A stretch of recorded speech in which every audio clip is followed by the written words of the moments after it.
Good afternoon. Hi, everybody. My name is Vannessa Vasquez, and I am the founding artistic director for Theatrics. Thank you for being here today and joining us in our third special event of En Su Casa, a family film festival and competition.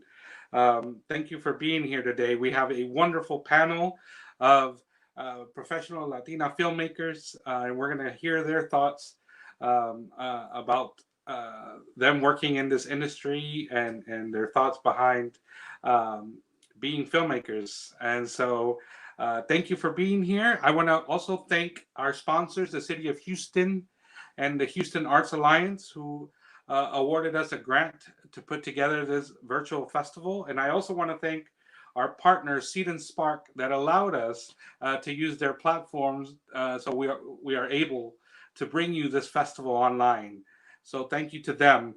Um, as I mentioned, we will have a panelist of Latina filmmakers, but I will not be moderating. We have a wonderful moderator here with us.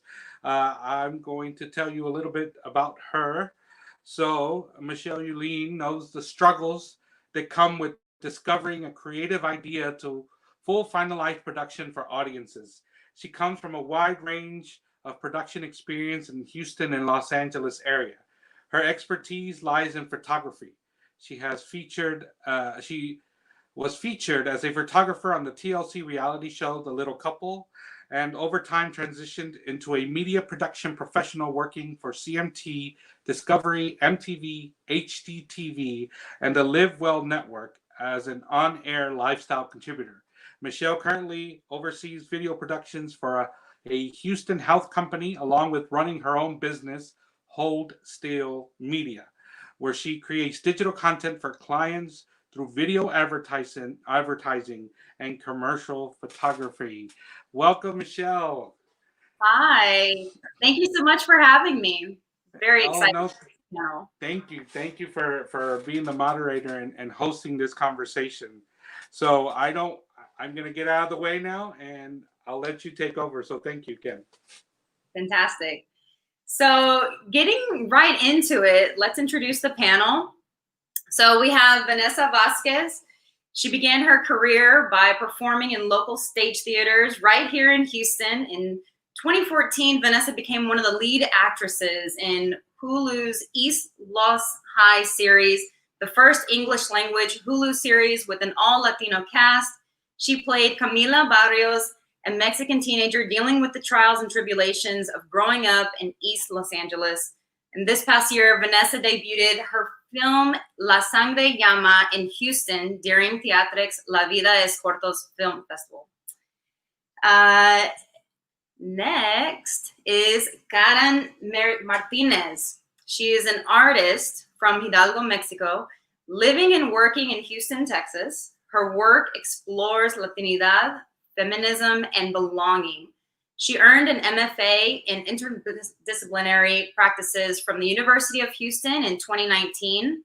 Karen is a former member of the artist collective Mujeres Malas and the founder of Latina Filmmakers, a digital space dedicated to uplifting and sharing resources for Latinx women. As a DACA recipient, Karen is dedicated to promoting progressive causes and has worked with groups like Voices Breaking Boundaries, SEIU Texas, Mi Familia Vota, United We Dream, Sierra Club, and most recently, the Tom Steyer presidential campaign. And last but not least, Giselle Perez. She was born in Costa Rica in 1991 to Guatemalan parents. She was raised in Guatemala since she was 1 year old, along with her younger brother and sister. After graduating high school, she got a degree in graphic design from Universidad Rafael Landivar in Guatemala in 2013. She worked at Fresco Studio in Guatemala as a video editor and second animator in 2013. She then worked at Magnetico Motion Graphics Video and Photo Studio in Guatemala as a motion graphics professional and graphic designer from 2014 to 2016. And in 2018, she graduated with honors from the classical animation program at Vancouver Film School. She is currently working as a freelance 2D animator. Welcome, everyone. Thank you. Hi, Michelle. Thank you. Yeah, so let's jump right into it. So let's kick it off with Giselle. How did you become a filmmaker? Well, I was, since high school, really interested in 2D animation. I loved 2D films, but I didn't really think of it as a possible career for me because I hadn't heard of there being a career like that here in Guatemala. So I went into graphic design. I got my degree in graphic design. But while I was studying there, I had a chance to attend a couple of animation classes, and I learned about motion graphics. I started learning by myself. And after working at a couple of studios here, I decided I wanted to pursue 2D animation as a career. So I found Vancouver Film School 1-year program, and I decided to leave for Canada. And while I was studying there, I was able to make my first animated film, which is Mi Abuelita, which is part of your amazing festival. And yeah, that was a really great experience. I think there's nothing like animating traditionally with your pencil and your paper. And yeah, that's how I got into filmmaking. That's great. Like, animation is so interesting and creative. I love that. So Vannessa, kick off with you. How did you get into this role? Well, I started doing theater and a little bit in high school and mostly right into college. And I think my first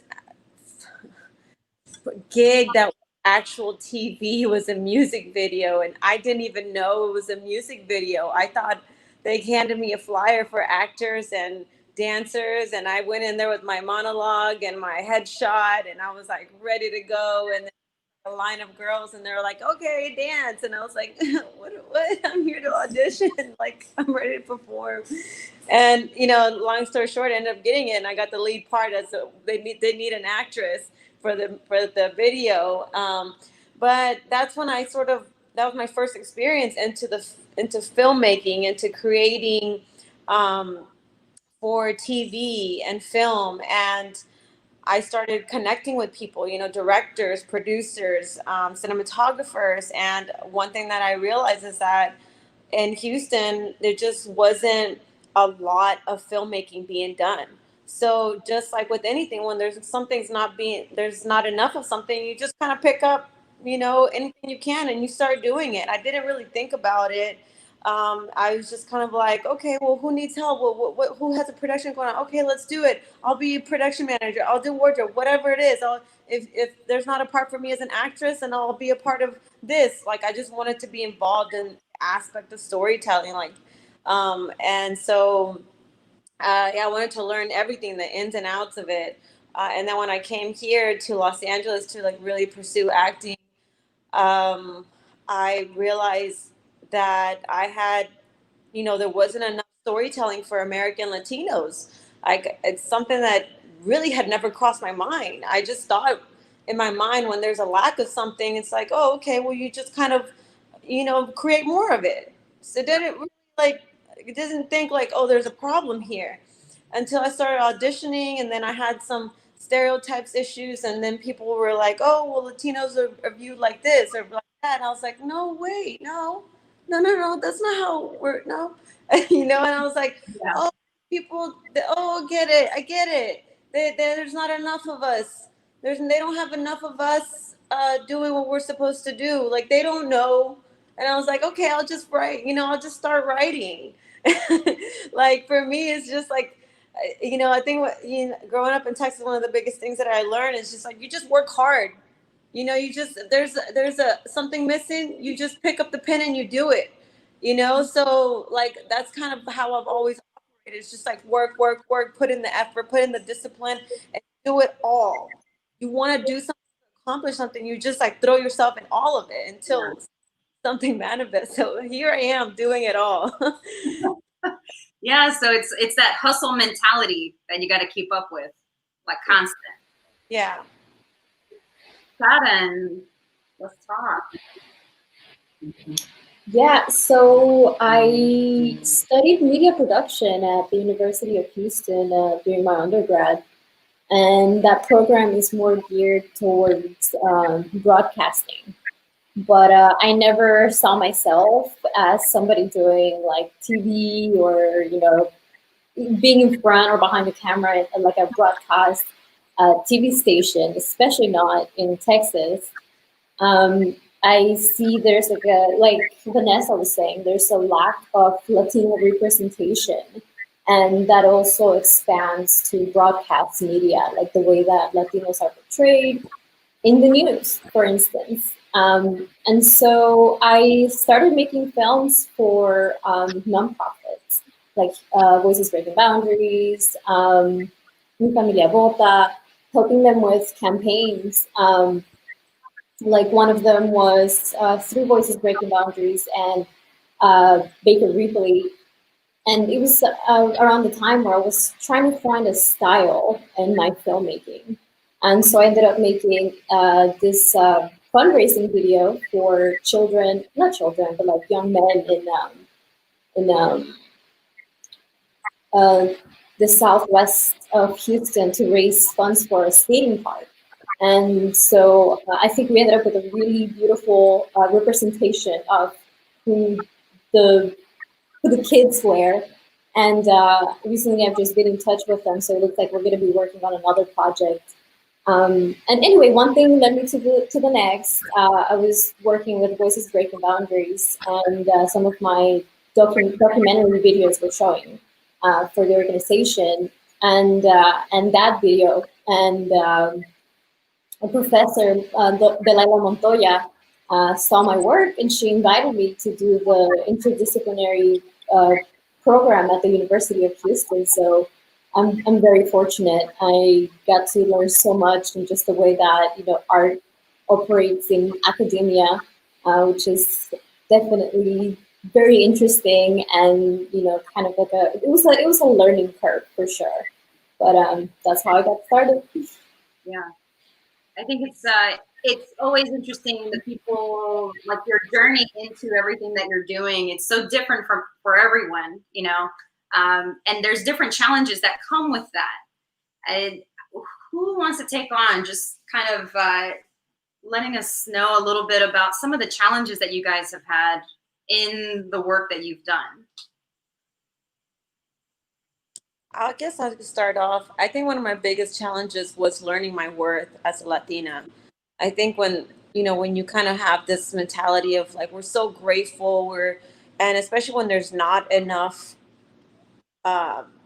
opportunities, as soon as you get one, you're like, oh my God, I'm just so grateful for it. I'm thank you. You want to get your foot in the door, you want to do stuff, and at some point it's like, where do you draw the line? How much have you already put? We have to sit back and really acknowledge, like, no, I'm worth this now. Like, stop saying yes to everything, and at some point you have to start saying no. And when you start doing that, you sort of start telling people, what your value is. You put a value on yours. What are you worth? How much is the coin of you worth? What is the value of your own coin? And that comes from like all of the treasures that you've done, all your skills, all of your experience, everything that you sacrifice, and having to stand up for that constantly. When people just want to say, oh, you're just a Latina, you should be grateful for this opportunity. It's like, no. You should be grateful that we're here, because we've already done so much. We have this much experience and knowledge that you need. So you're going to either pay for it or you're going to get something less than. So you decide. It's constantly having to do that each time, because it's scary, because if you don't take it, somebody else will, right? But also you have to be so good and so confident with what you have to give that it comes off in your interviews. It comes off in your meetings with people. So they're like, oh, no, I don't care. I don't want to spend $5 on this one specific thing. I want to spend $10 on this because she just sold it to me. This is how good it is. You know, I want to spend that whatever amount she's telling me. I don't care. I want that. You know? So it's like constantly having to like stick up and like know your worth. Like no. You want all this goodness. You want all this good. Good. Yeah. Good. Get a little small. Which is good too. You know, everything is levels. Everything's levels. We've all been in levels, so it's all good. Yeah. Giselle, Karen?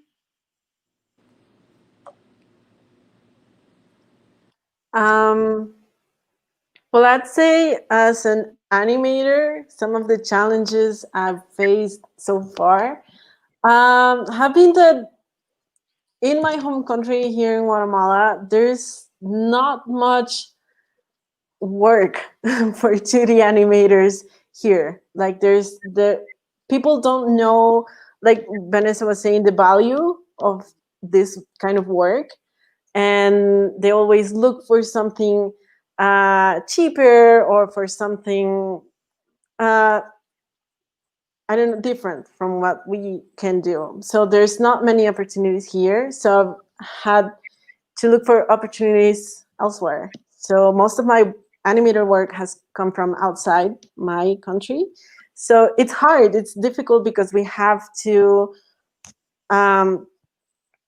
really sell our work, really ask for the value that it is worth, like Vannessa was saying.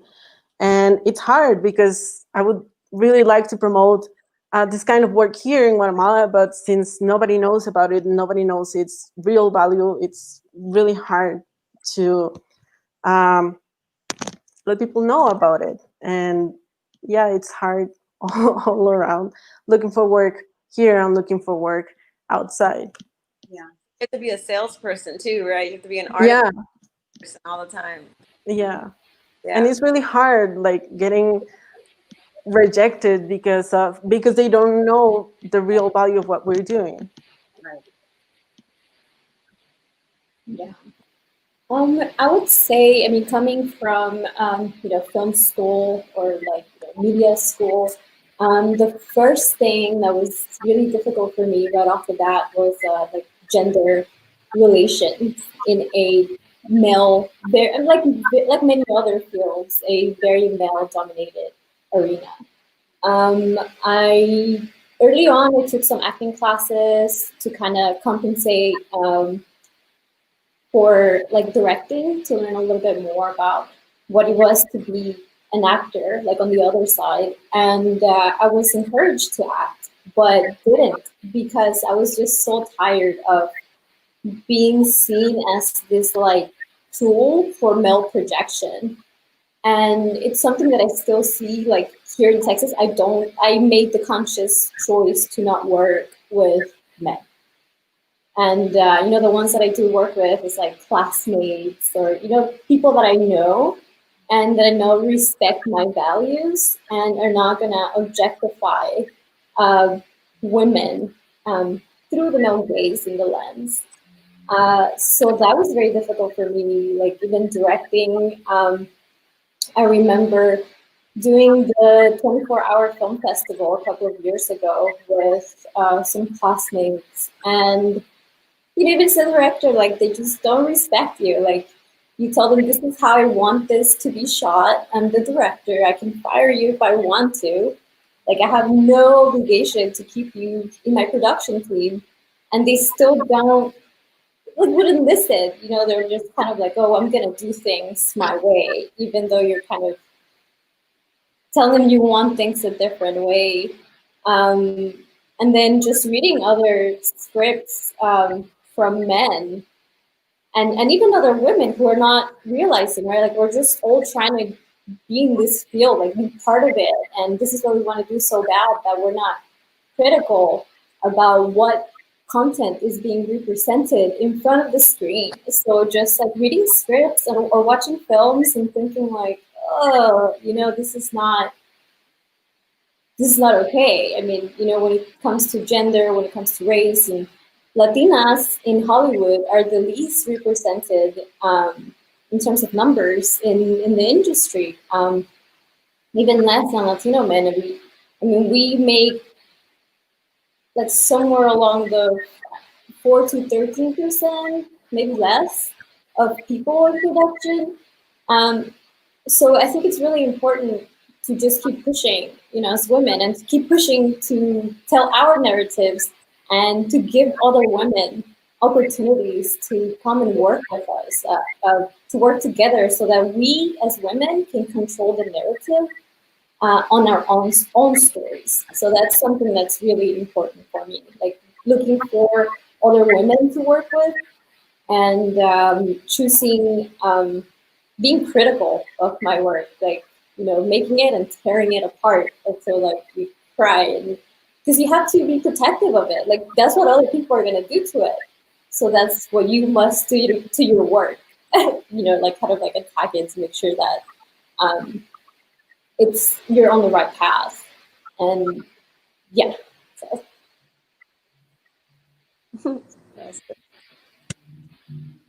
Yeah, I think it's always difficult just as a female to be in production, where you're doing sometimes work behind the camera where you're not necessarily seen as supposed to be behind the camera, or and then as a Latina that's another level, right, that gets added onto it that you have to deal with and try to. We are so sexualized. We're the most sexualized bodies in the film industry.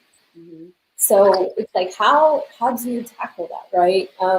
I made a short film during graduate school about Malinche or Malinali, who was the translator and concubine to Hernan Cortés. And we do show a birth scene, but once I had visits from people, other artists and other professors that came to look at it, it's not a sexualized image. Think about how many births we've seen that are just portrayed in an awkward or sexualized manner. So I'm really proud of that work. That's awesome. So, we talked a little bit about, Vannessa, you talked a little bit about, well, actually everybody, how important is it to have the Latino voices in this industry? And like you were mentioning, Karen, like it's very underserved, like we're not really represented there. And I think moving forward, and for the future, it's extremely important to have Latinas, like shown visibly to where like little Latina girls can look up and say like, yes, that's something that I can do, what are y'all's thoughts on that? Like, obviously it's important. How important is it? Well, I think it's important as having yourself written in the books, especially, one of the things that I feel that we don't have as Latinos, especially growing up in the United States, is our own history to begin with. We're not going to school studying what we have contributed to this nation. It's been bleaked out.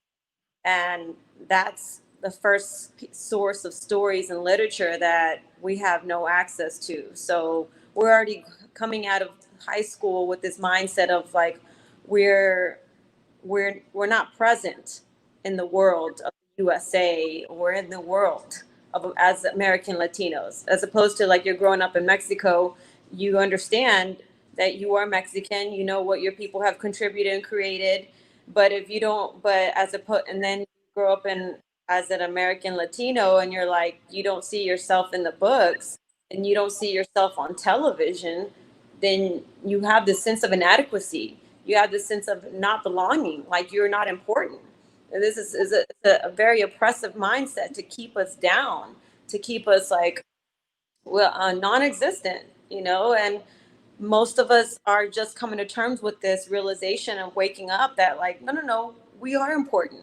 Our stories are important. We have contributed to this. Actually, people stole the land from us. This land was ours. Actually, this land that you're sitting on, I am the blood of this land.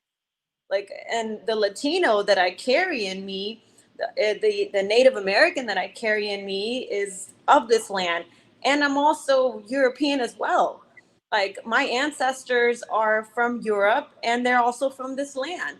So you're not going to tell me that this land is not mine because it's yours. So if it's yours because you're European or whatever it may be because of your ancestors, then they're just as mine because I have we're all carry the same blood. The only thing that divides us is these fake borders that have been created in this what is called now the Americas. Before there was boundaries. So as we start to dissolve all of these ideas that we're separate, that we don't exist, that this you don't belong here, this land is not yours, and that we haven't contributed anything, then we start feeling like no, actually, we have a lot to give. And the more that we start having this confidence in ourselves, and we're able to speak at the tables, and when we actually know who we are in a full rounded circle, like nothing can hold us back. Now we're teaching people who we are. We're rewriting history.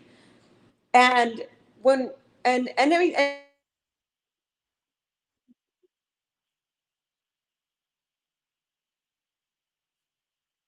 am I here? Hello? Yeah. Okay. Like anytime you go to pitch something, this is what I've learned in pitching the past 2 or 3 years in the studios, is that people want to know, people want to see something new. They want to see something fresh, right? They don't want someone begging for an opportunity. They're business people. They want to know what is the next new thing that's going to excite people that nobody has ever seen before, right? So we have to go in there knowing who we are 100%, having a 100% confidence in that, and saying, this is what you've been missing. This is what the people are yearning for. There is an audience of people needing to be seen and heard and felt. I know, because I'm one of those people. And there's millions of us like us out there. So this is our story. There's millions, there's not millions, actually. There's maybe, I don't know. There's thousands of us writing our stories in Hollywood, right? And I think there's so many people that say, oh, well, they're just not giving us opportunities. Okay, but really, they're hearing thousands of pitches a day, right? And we have to think about, like, how is your story going to be set apart from someone else's? There's people that are still selling stories. They're still getting, their stories are being bought, right? So whether you're African American, whether you're Asian, whether you're white, whatever it may be, how is your story going to be so good that it doesn't even matter about your race? It's like, oh my God, this is going to speak to the universe, right? Like we have to kind of like have that. I think I just went off on a rant there, but like, You're passionate about it. It's important. Huh? You're passionate about it. That's the passion that's coming through. I've been living in this world for like the past 8 years now, and like maybe it is that constant fight, but like seeing it, it's like, oh, it's just learning how to navigate through this.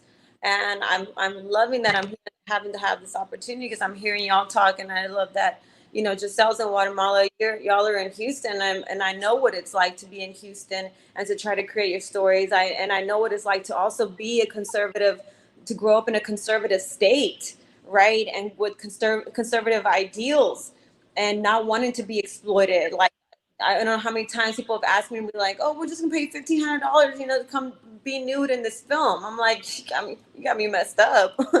Like, my daddy's gonna pull out a shotgun if I go do that, it's just, but I understand, like, we want to be taken serious, we also, and I think it just starts with ourselves, really developing that confidence within us, and just like not backing down, just going full on, saying, all right, you got to know. All right, cool. Next, I'm just waiting for that yes. It's not like about how many no's I'm getting. It's about, where's my yes? I'm searching for my yes, because I'm going to get it at the end of the day.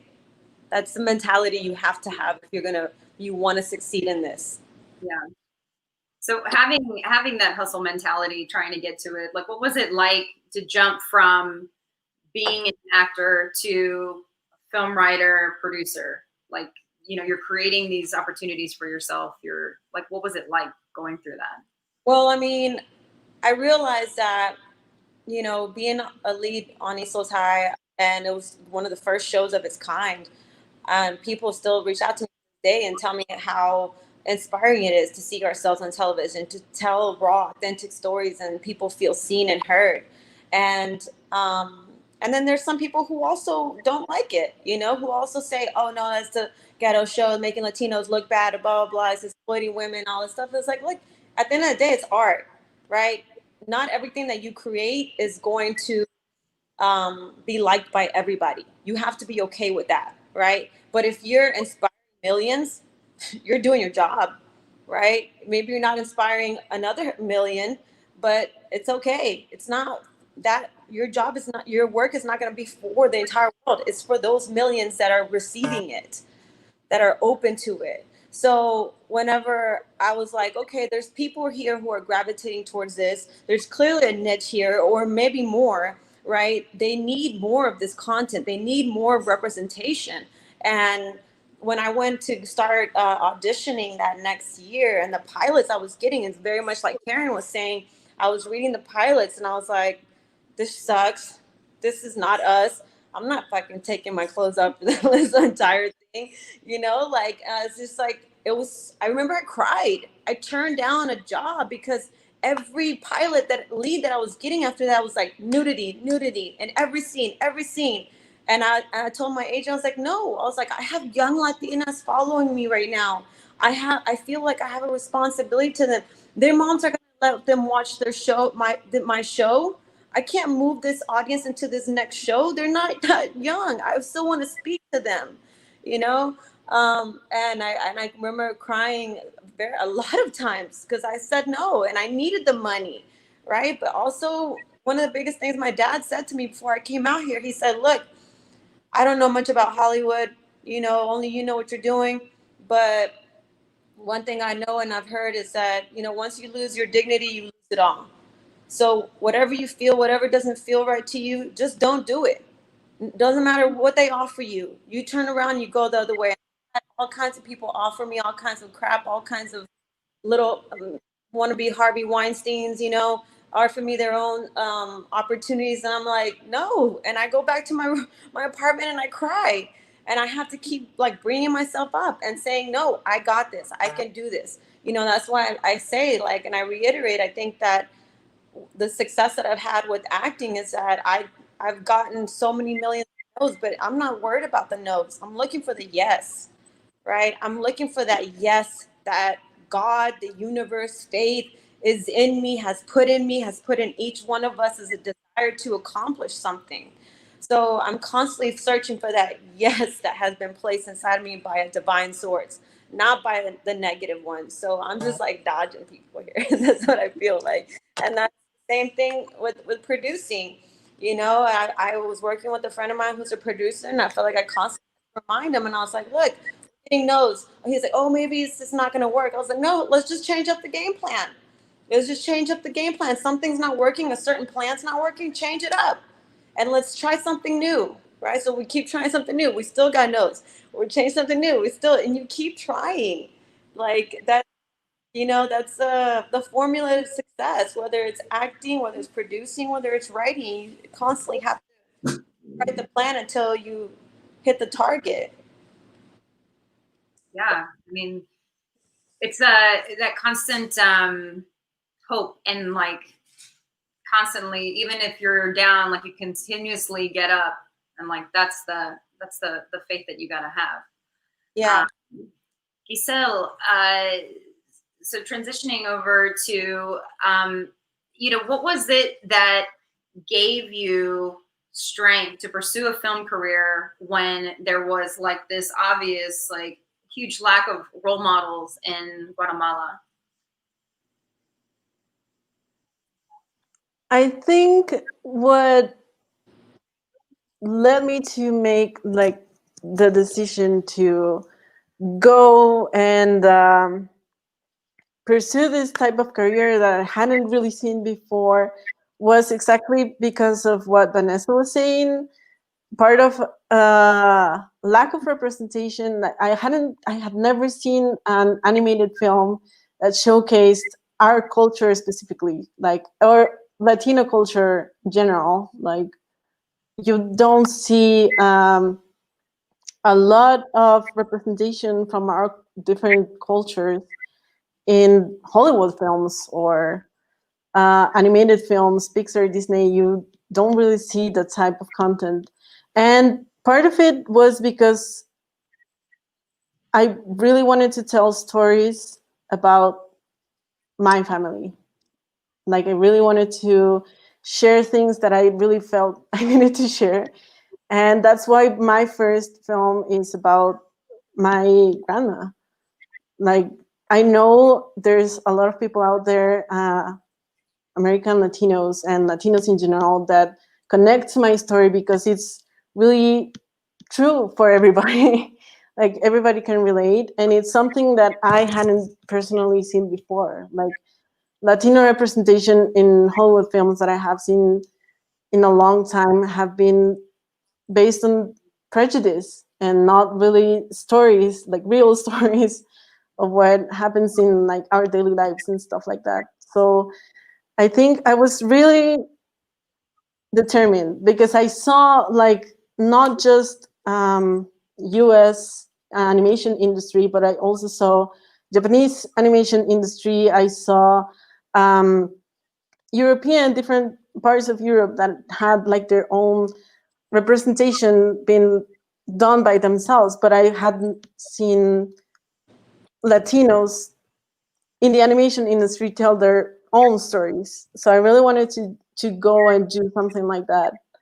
So yeah, I think it was my goal of telling our own stories that made me really decide to go and look for a way to do it. To jump in there, yeah. So Karen, you're working on a project to support the next generation of Latinas. So, you know, what advice do you have for the next generation of Latina filmmakers? Yeah. So right now it's in the very, baby stages, and I'm working on this with a dear college friend. Her name is Mary Arevalo, and she lives in Los Angeles. She's been there for years now since we, got our bachelor's. She, packed up and went. I don't want to speak too much about her experience, but I do want to mention that it's been, as a Latina behind the scenes, it has been exploitative. And, sometimes it's just not the best experience because of, how white and dominant the field is. So she's taking a little bit of a break from that to prioritize mental health, which we all should do. And so more than anything, we want to hear back from people, from Latinas, about what do we want. We are building a structure where we can share resources, like tutorial things that they can apply to, like grants, money-wise, and we're also going to be coming up with our own content. And it's also going to be a network for other Latinas to share their work. Like, do you need somebody to, put this out, right? We can share that. So that's kind of like the idea behind this. Being undocumented, living in the US, it took me a very long time to feel at home, to feel welcome. So, and it really did not happen until recently that I did my master's at UH. Just met some incredible artists who just have made this place home for me. And I feel too, right, like sometimes art can be like therapy, like you just need to let all this stuff out, and that happened. So find a group of people that share your values. It might take time, it might happen right away. And then if you just want to work on something, just do it. Don't think too much about it. Just get it done. so much power in just owning a camera or renting a camera, or asking a friend who you know has a camera, and then just kind of figuring out the filmmaking process. There's so many tutorials out there. Like, I learned how to edit in Final Cut 10.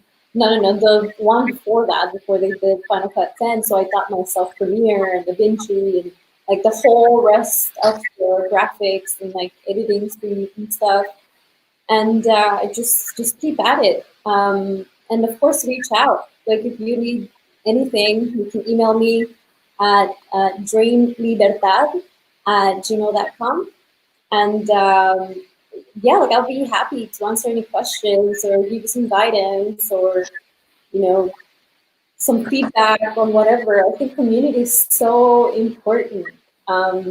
It also saves you, the pain of having to work with shitty people in general, like people who really don't deserve you. Yeah. Yeah, that's extremely tough because they're out there and you'll encounter them, unfortunately. Giselle, what about you? What kind of advice would you give to somebody who's interested in animation and film and production? Well, I would say that it's really important to keep learning and practice and everything that everybody says all the time, but also to be kind and at the same time stay true to yourself while in this industry, because as we all know, it is a it's not super big industry. Everybody knows everybody, and I think, and it's something that was taught to us while we were studying in Vancouver Film School, that you should be kind and, I don't know, make working with you a great experience, but also staying true to yourself, because there's no other way you will be able to tell your stories. We all went into this field because we want to tell our own stories, and all the people we get to meet in this field and in this industry will be a way to new opportunities in which to tell our own stories. Sorry, I got tongue-tied a little bit. But yeah, to do all the things that you hear constantly, practice, never give up. There's always a way to learn. Like Karen was saying, you can always go into YouTube and start learning by yourself. Find people who can be your mentors and can show you a little bit of what they know. And look for friends who have the same interest, and you guys can push each other to find a way to reach your goals. Yeah.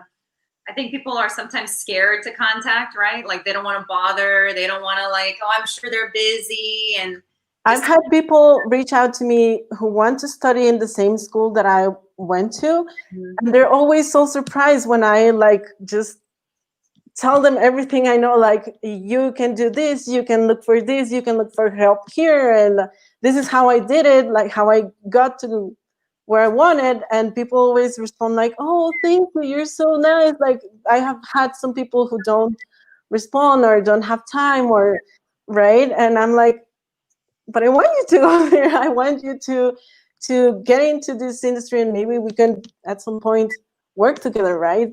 Right. There's no reason for not to share what you know and what you can with people who want to get into the same field as you. Yeah. I think it's like when you go through it, right, and you contact so many people and finally somebody responds to you and you're like, okay, like, I'm going to be that person for the for the rest of the people that are coming through, Yeah. That's huge. Vannessa. Yes.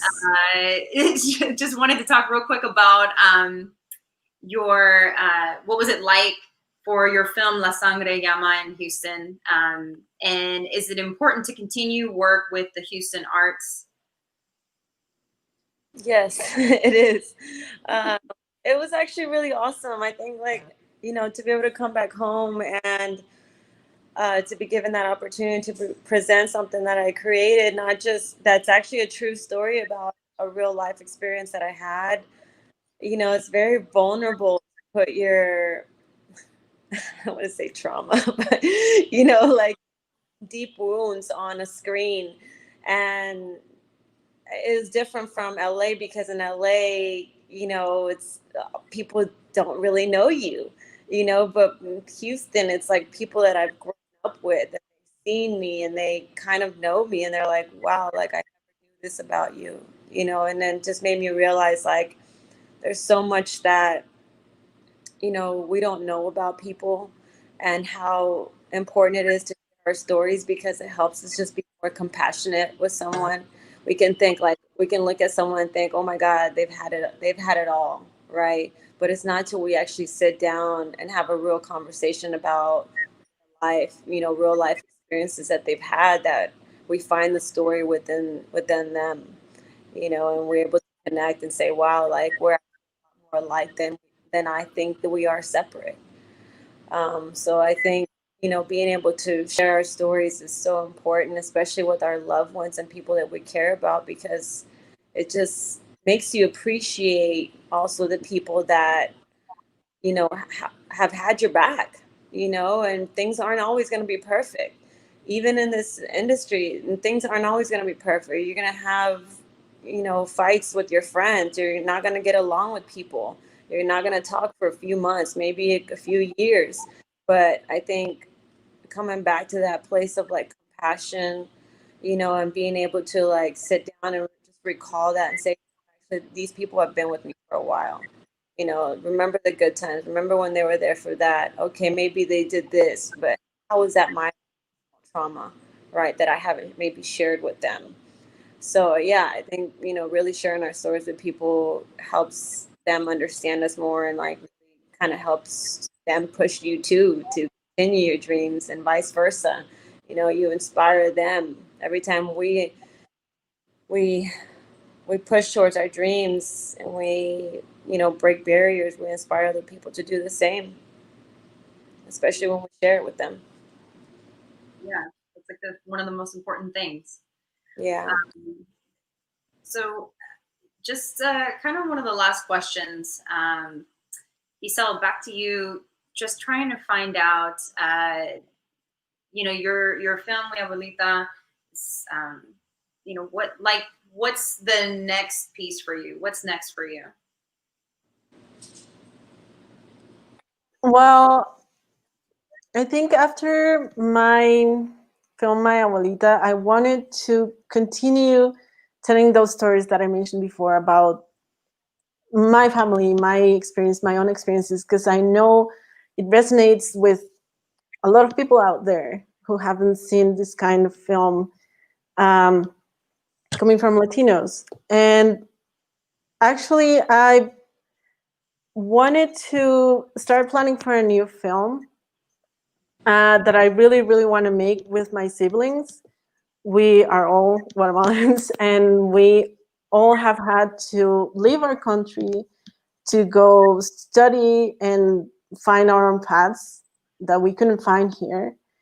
And a couple of us have had to come back to Guatemala and work really hard to show the value of work. And so I'd really like to work on a film with my siblings about these types of struggles in animated form, which I know will talk to a lot of kids that are getting out of high school right now or are looking for new opportunities elsewhere because there's not enough where we come from. So I'd like to tell a story like that I will start to plan with my sister who just got back from the US. And hopefully my brother who is still out there in Canada. But also I just started getting into illustrating children's books, and I would really like to dive into that also in like in our own stories, Latino stories side. So hopefully I will get some new projects in that. But yeah, that's kind of what I'd my plan is for the future right now. Collaborate, so like I've been like to do that too with my mom, and I was like, Really? Illustrator, yeah. We should talk. That's awesome. What's next for you, Karen? Well, I want to continue exploring. A lot of my films focus on women, and I've been just continuing to explore Coatlicue, and just looking for resources and more stuff written about her. So I'm hoping to make that with Mary soon. That will be really fun. We just had a call and talked about it, and yeah, like move forward with Latina filmmakers and continue to push that. So I'm very excited. Oh, you might have lost. There she is. There she goes. Vannessa, what about you?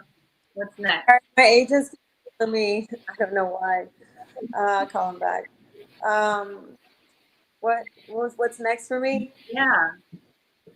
I don't know. Honestly, I'm writing right now and I'm producing. I've been pitching a couple of shows that I wrote, a couple of TV shows I'm really excited about. They're inspired by my real life. They're not like the song. They're other stories from my life. And yeah, I've had a few pitches. People really like them. Different genres. One's targeted towards young Latinas. One's about my family, inspired by my family and my mom. And I really want to get those going. Create more work for us. Create stories for us. Just be part of the revolution. Whatever. If it's on my life, I add to it, then that'd be an awesome opportunity to fulfill. Yeah. Well, Benito has some questions from the audience. So, let's see. All right. Wait, Ashley, can you put the questions up? Let's see. Here we go. There we go. It says, as a minority woman in a field that is filled with white men, how do y'all make your work be different and shine on its own? That's from Samara Martinez. Anybody want to take that? Yeah, I think at the core of it, what connects to, right? Sure, we want to be different, but also what resonates was, how is your story connected to mine, right? How are we saying something so simple could be like, well, struggles. You have struggles the same way, but then the pain is the same. Everybody wants to be loved. Everybody experiences insecurities. Everybody experiences. Everybody's trying their best. Everybody messes up, right? So how can you be so with yourself, your story, that can make someone feel, regardless of race, or feel, wow, and boom, you're there. Like, so you're not walking of just white people, of white men. You're walking into a room of human beings. And that's it. And that's all you see, just a bunch of souls trying their best, trying to do the same thing you're doing. Don't feel like you're any different from them. Don't separate yourself already going into the room. Know that they are you and you are them. That's it. That's my advice. Thank you, Vannessa. Let's see. Does anyone else want to say anything about that, or do we have any other questions that we want to bring up, Ashley? All right. Who's excited for Selena on Netflix? That's a question from. I'm a big Selena fan, so I'm going to be like. I have to watch this again. I have two of my good friends are on the show, and I tell them all the time, I'm like, we'll see. Awesome. Well, I think that's it for today. We're about at our hour here in the next 5 minutes. So I just wanted to say thank you to all of you for being here. And really, it was inspiring. It was educational. I mean, I was just backstage and I was just like, yes, preach, preach. I don't know if you can see me, but thank you so much for sharing your stories and really the power of your knowledge for anybody who's aspiring to make this jump, to make the jump that Giselle made, that Karen and Vannessa, that all of you have made at one point of your life, and as well as Michelle, and really the whole idea behind this panel is to empower that next generation of storytellers. This festival is intended to be for young audiences because we want to inspire that next generation of storytellers, whether it be through film, whether it be through visual arts, graphic design, maybe working back in the production side of things. I wanted, sometimes all it takes is seeing someone that you connect with, or that you sort of identify with, to sort of really sort of start that spark. And all of you have done that today, so thank you so much. I open it up though for final comments if anybody else wants to make any final comments.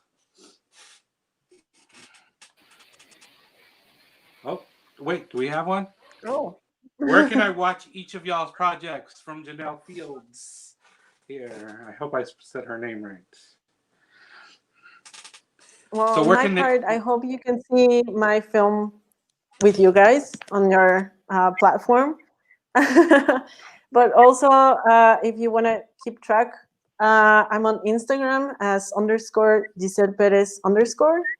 I post most of my stuff there. And yeah.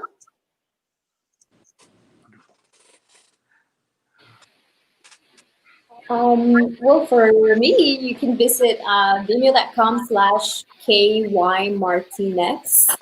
And also follow me on Instagram at Selva Fertil. We'll put some of your handles on the comments so that they can follow. Yeah. My projects. I'm on Hulu. Yeah, Hulu. Watch these little high. But you can follow me on Instagram, or all my social media is at Vannessa V, and that's Vannessa with 2 N's and 2 S's. Michelle, is there anywhere that they can see you? Yeah, I mean, I just any platform is just Michelle Eulene, at Michelle Eulene for any platform, and I usually do like a lot of stories on Facebook and Instagram, and starting to open up a YouTube channel, and it's kind of I have that hustle mentality at the moment, whatever comes through. So yeah, I think we're all in that right now because of the pandemic, and we're just trying to create. We want to create. That's what we do, and so we're gonna find a way. We're gonna find a way to do it. And so I really appreciate that we all continue to put our work out there. So thank you. Sure. All right. Muchas gracias. Thank you so much. I really appreciate y'all being here. I'm gonna go ahead and finish up the end of this event. So I just want to say thank you one more time to Michelle and moderating this wonderful conversation.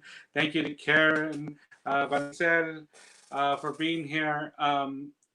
Wonderful job, Michelle. Thank you for doing that. And I don't know if you have any final comments that you would like to add. I just want to say the women are incredible, and I am very excited to see everybody's projects coming through, to be represented, for us to be represented in that way in Hollywood, to be a constant thing.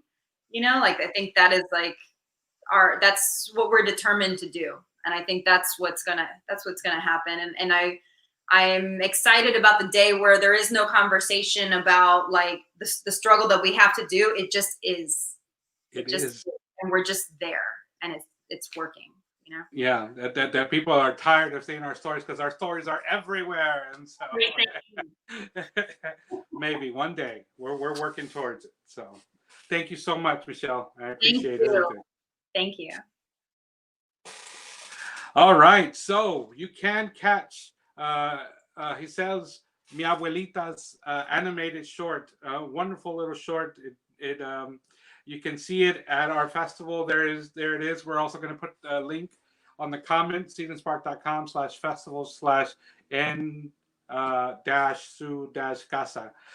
Go ahead and purchase your festival pass today, $20. If you can also buy just individual blocks for $5 if that's more in your budget. So you can buy that animated block and see, he says, Mi Abuelita film. And so please do that. I want to remind everybody, though, that Wednesday is the final day of our festival. We have one more special event that will end things, and that will be led by our theatrics team of Jorge Diaz, Ashley Parra, and Anthony Almendares. Will be putting together, showing you how to put together a dollar blockbuster using what you can. So taking big ideas and making them come alive with a small budget. And so if you're interested in making a small animated film, join us on Wednesday, August 5th at 7 p.m. As they lead you through a small workshop about how to create your dollar blockbuster. So we'll see you then. That's it for today. What an inspiring session. I hope y'all enjoyed it as much as I did. And I'll see you on Wednesday. Thank you.